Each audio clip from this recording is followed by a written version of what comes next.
Magandang umaga po sa ating lahat. My Bible verse for today is from the book of Psalms chapter 114 verses 1 to 3. Awit ng paggunita sa Exodus. Ang bayang Israel sa bansang Ehipto'y kanyang inilabas.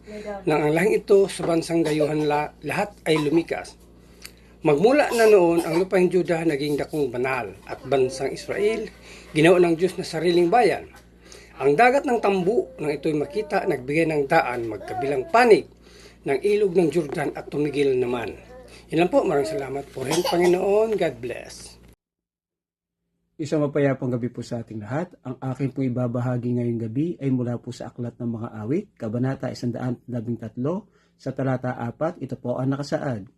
Siya'y naghahari sa lahat ng bansa, lampas sa langit ang pagkadakila. Ito po ang nakasaad sa banal na kasulatan. Ibigay po ang pinakamataas na papuri at pasasalamat sa ating Ama lumikha. Amin.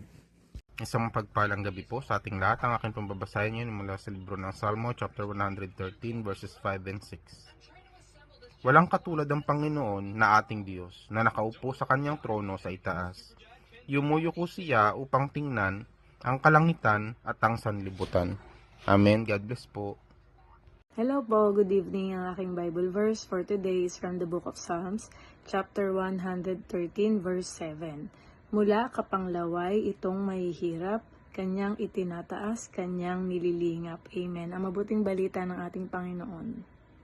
Muli po, purihin po muli ang Panginoon, no?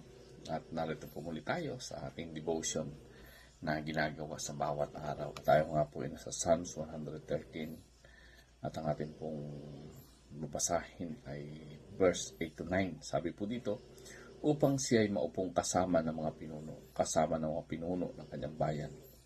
Kanyang pinatatahan ang baog na babae sa kanyang tahanan bilang isang masayang ina ng mga anak. Purihin ninyo ang Panginoon.